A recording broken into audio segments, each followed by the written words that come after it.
கர்த்தருடைய பரிசுத்த நாமத்திற்கு ஸ்தோத்திரம். இன்றைய நாளின் தியானத்திற்கென்று தெரிந்து கொள்ளப்பட்ட வேத வசனம் பரிசுத்த மத்தேயு எழுதின நற்செய்தி நூல் 7ஆம் அதிகாரம் 14ஆம் வசனம். மத்தேயு 7:14. ஜீவனுக்கு போகிற வாசல் இடுக்கமும் வழி நெருக்கமுமாய் இருக்கிறது, அதை கண்டுபிடிக்கிறவர்கள் சிலர். ஆமென். இன்றைய தியான வசனம் நற்செய்தியின் வழியையும் அதில் நடக்க வேண்டியவர்களின் பாங்கையும் விளக்குகிறது. ஜீவனுக்கான வாசல் இடுக்கமானது என்று கூறப்பட்டிருப்பதை கவனியுங்கள்.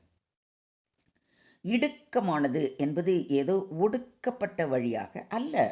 இதன் அர்த்தம் நாம் கடைபிடிக்க வேண்டிய தீவிர ஆன்மீக கட்டுப்பாடுகளை குறிக்கிறது. இந்த வழி மனிதனின் சுயநலமான மற்றும் பாவமயமான இயல்புகளுக்கு எதிரானது. இது மனிதன் தன்னடக்கம், மரியாதை, கருணை மற்றும் தாழ்மையை கற்றுக்கொள்ள வேண்டிய பாதை ஆகும். வழி நெருக்கமானது என்று சொல்லப்பட்டிருப்பதையும் கவனியுங்கள். நற்செய்தியின் வழி ஒவ்வொருவருக்கும் தெளிவாகவும் நேர்மையாகவும் இருக்கும். ஆனால் அதை பின்பற்றுவது கடினமாக இருக்கும். இந்த வழியில் இயேசுவை பின்பற்றுவதால் வரும் சோதனைகள், துன்பங்கள் மற்றும் உலகத்தின் விரோதத்தை குறிக்கிறது.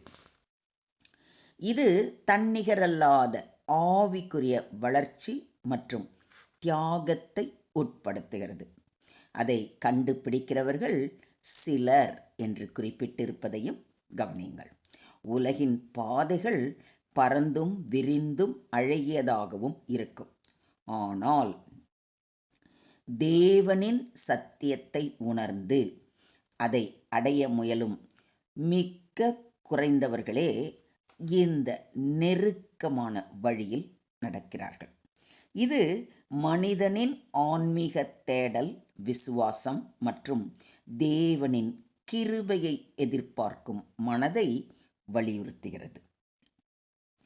இன்றைய தியான வசனம் ஜீவனை பற்றிய வழிமுறையை முழுமையாக விவரிக்கிறது. இடுக்கமான வாசல் துயரம் மற்றும் கஷ்டம் என்று அல்ல, மாறாக அது ஒரு பொறுப்புடன் வாழும் ஆன்மீக வாழ்க்கையை குறிக்கிறது. சிலர் இந்த வழியை தேர்ந்தெடுப்பதன் மூலம் உலகில் குறைந்தவையாக இருப்பர் என்றாலும் அவர்கள் தேவனின் ரட்சிப்பில் நிறைவடைவார்கள். இதை விசுவாசிக்கிறீங்களா? இடுக்கமான வாசல் வழியாய் உட்பிரவேசிக்க பிரயாசப்படுங்கள். அநேகர் உட்பிரவேசிக்க வகை தேடினாலும் அவர்களாலே கூடாமல் போகும் என்று உங்களுக்கு சொல்லுகிறேன் என்று நம்முடைய ஆண்டவராகிய இயேசு கிறிஸ்து கூறுகிறாரே. நாம் இடுக்கமான வாசல் வழியாக உட்பிரவேசிக்க பிரயாசப்படுகிறவர்களாக இருக்கிறோமா? அப்படியே கொஞ்சம் சிந்திச்சு பாருங்களேன். இந்த வழியில் சென்றால் துன்பங்களும் துயரங்களும் தான் இருக்கும். என்னால் இதை தாங்க முடியாது என்ற பயத்துடன் இந்த வழியை நிராகரிக்கிறவர்களாக இருக்கிறீர்களா? கேட்டுக்கு போகிற வாசல் விரிவும் வழி விசாலமுமாய் இருக்கிறது. அதன் வழியாய் பிரவேசிக்கிறவர்கள் அநேகர் என்று சொல்லப்பட்டிருக்கிறதே. நீங்கள் அந்த அநேகரில் ஒருவராக இருக்கிறீர்களா? இதையும் அப்படியே கொஞ்சம் யோசிச்சு பாருங்களேன். நானே வழியும் சத்தியமும் ஜீவனுமாய் இருக்கிறேன்.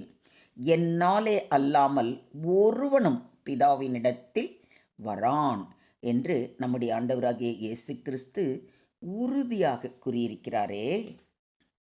வழியும் சத்தியமும் ஜீவனுமாய் இருக்கிற தேவனின் பாதம் சரணடையாமல் உலக பிரகாரமான மாயையில் மயங்கியவர்களாய் வாழ்ந்து கொண்டிருக்கிறீர்களா?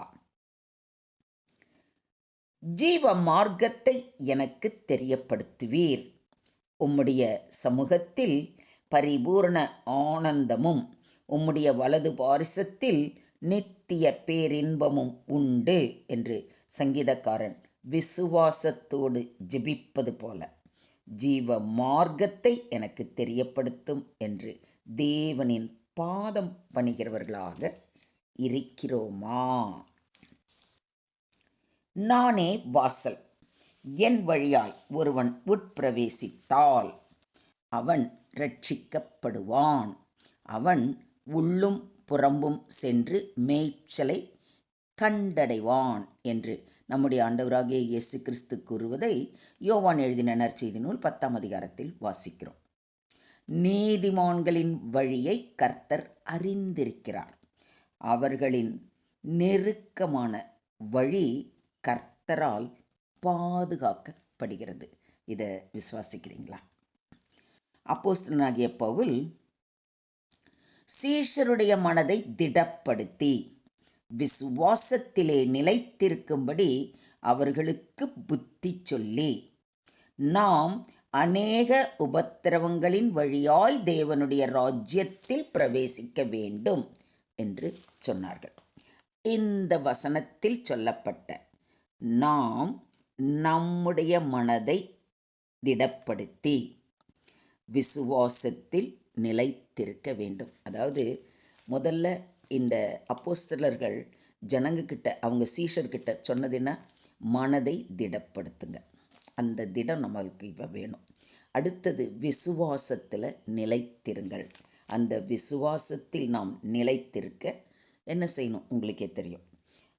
ஏன்னா அநேக உபத்திரவங்களின் வழியாகத்தான் தேவனுடைய ராஜ்யத்தில் பிரவேசிக்க முடியும் என்பதை உறுதியாய் தெளிவாய் புரிந்து கொண்டு கேட்டுக்கு போகிற விசாலமான வழியை விட்டு விலகி ஜீவனுக்கேதுவான இடுக்கமான வழியை கண்டு உற்சாகமாக உட்பிரவேசிப்போம்.